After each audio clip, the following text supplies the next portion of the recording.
16वीं शताब्दी। ये बात उस वक्त की है जब भारत सदियों से चले आ रहे इस्लामिक आफतों से त्रस्त था। मंदिरों को तोड़कर उनकी मूर्तियों का मस्जिदों की सीढ़ियों में गाड़ना, हिंदू स्त्रियों तथा राजकुमारों का अपहरण और अकल्पनीय बर्बरता अपने चरम पर थी। पर इस विध्वंस के अंधेरे में एक चिंगारी 1630 में दक्कन के क्षितिज पर उभरी। देशभक्ति की पूरे भारत में एक ही छवि, और वो थे छत्रपति शिवाजी राजे भोसले। उन दिनों भारत कई सल्तनतों में बटा हुआ था। छत्रपति शिवाजी राजे ने 16 साल की आयु में ही इन आक्रमणों का समूल अंत का प्रण लिया। हिंदुओं से ऐसे प्रतिशोध की किसी को कल्पना नहीं थी। समय का पहिया घूम गया। सह्याद्री के वीर मराठाओं ने आदिलशाही हुकूमत को तोड़ना शुरू कर दिया। सबसे पहले छत्रपति शिवाजी महाराज ने आदिलशाही हुकूमत का तोड़ने किला अपने कब्जे में ले लिया, और धीरे धीरे एक एक करते हुए आदिलशाही हुकूमत के किले छत्रपति शिवाजी महाराज अपने कब्जे में लेते गए। आदिलशाह ने कई बड़े बड़े योद्धाओं को छत्रपति शिवाजी महाराज को पकड़ने के लिए भेजा, लेकिन उसे पराजय का सामना करना पड़ा। छत्रपति शिवाजी महाराज ने उन्हीं के पास मावल क्षेत्र पर अपना नियंत्रण प्राप्त कर लिया था। उस समय यह हिस्सा आदिलशाह के अधिकार में था, इसलिए उनके लिए छत्रपति शिवाजी महाराज को रोकना बड़ा ही आवश्यक था। आदिलशाह ने उसके चाहते और वफादार अफजल खान को बीजापुर के दरबार में छत्रपति शिवाजी महाराज की व्यवस्था करने का कार्य सौंपा गया। अफजल खान ने पहले तो छत्रपति शिवाजी महाराज के बड़े भाई संभाजी राजे की धोखे से हत्या कर दी, और आदिलशाह दरबार में उनके और छत्रपति शिवाजी महाराज के पिता शाहजी राजे के बीच बड़ी दुश्मनी थी। अफजल खान जून 1659 में एक बड़ी सेना के साथ बीजापुर से रवाना हुआ।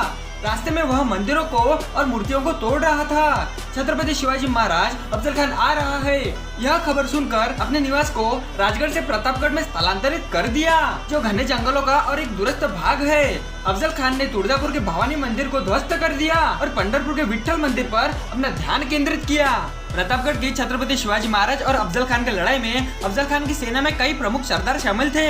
उनमें से कुछ सैयद बंदा, फजल खान, अबर खान, याकूब खान, सिद्दी हिलाल, मूसा खान और कुछ मराठा प्रमुख जैसे पिलाजी मोहिते, प्रतापराव मोरे आदि थे, जो आदिलशाही में सेवा कर रहे थे। खान की फौज में 12,000 घोड़सवार, 10,000 पैदल सैन्य, 1,500 बंदूकधारी सैनिक, 85 हाथी, 1200 ऊंट और 80-90 तोहफे अफजल खान के पास थी। और छत्रपति शिवाजी महाराज के साथ उनके 10 अंगरक्षक, जो संभाजी कावजी, कातेजी इंगळे, कोंडाजी कंग, ईसाजी कंक, कृष्णाजी गायकवाड, सूर्याजी काटले, जीवाजी महाले, विसाजी मुरुमकर, संभाजी करवर और एक मुस्लिम अंगरक्षक जो था सिद्दी इब्राहिम, ये थे। छत्रपति शिवाजी महाराज के सैन्य में 6,000 घोड़सवार, 3,000 पैदल सैनिक और 4,000 राखीव पैदल सैनिक थे। अफजल खान ने जंजीरा किले की किलेदार सिद्दी से हाथ मिलाया और कोकण पर अपनी घेराबंदी कर दी थी। छत्रपति शिवाजी महाराज ने अफजल खान को प्रतापगढ़ के पास मिलने के लिए बुलाया और खान मिलने के लिए तैयार हो गया। बैठक के दरमियान दोनों पक्षों ने किसी भी हथियार का इस्तेमाल नहीं करने पर सहमति जताई। दोनों पक्षों में 10-10 अंगरक्षक होंगे और उनमें से एक शामियाना के बाहर रहेगा, और अन्य अंगरक्षकों ने दूर रहने का फैसला किया। मिलने का समय 10 नवंबर तय किया। उस समय साल 1659 चालू था। छत्रपति शिवाजी महाराज ने एक भव्य शामियाना तैयार किया। सब निहत्ते रहेंगे ये तय हुआ था, लेकिन महाराज को पता था कि खान दगाबाजी करेगा, क्योंकि शिवराय के बड़े भाई शंभूराजे को खान ने धोखे से ही मारा था। इसलिए शिवराय ने कपड़ों के नीचे लोहे का सुरक्षा कवच पहन लिया और हथियार के रूप में बागनोक को अपने पंजों के नीचे छिपाया। बैठक की शुरुआत में अफजल खान ने छत्रपति शिवाजी महाराज को गले लगाने के लिए बुलाया, और अफजल खान ने शिवराय को अपने बाहों में दबा लिया और उन पर कटार से पीठ पर हमला किया। लेकिन महाराज ने कवच पहना हुआ था, इसलिए वो बच गए। यह देखकर छत्रपति शिवाजी महाराज ने पंजे के पीछे छुपे हुए बागनोक को बाहर निकाला और अफजल खान के पेट में घुसाकर उसका पेट फाड़ दिया और उसके आंतलें निकाल दी। अचानक हुए हमले के कारण भयभीत होकर खान चिल्लाया और अन्य अंगरक्षकों को चेतावनी दी। खान भागने लगा और खान का अंगरक्षक सैयद बंता ने महाराज पर हमला किया, लेकिन जीवा महाल ने वो हमला रोककर उसका हाथ काट डाला और महाराज को उसके हमले से बचाया। इधर खान अपनी पालकी में सवार हुआ, लेकिन संभाजी कावजी ने पहले पालकी ले जा रहे की टांगे तोड़ी और अफजल खान को पूरी तरीके से मार डाला और उसका शीश शरीर से अलग कर दिया। छत्रपति शिवाजी महाराज ने बाद में इस सिर को अपनी माता जीजाबाई के दर्शन के लिए भेजा।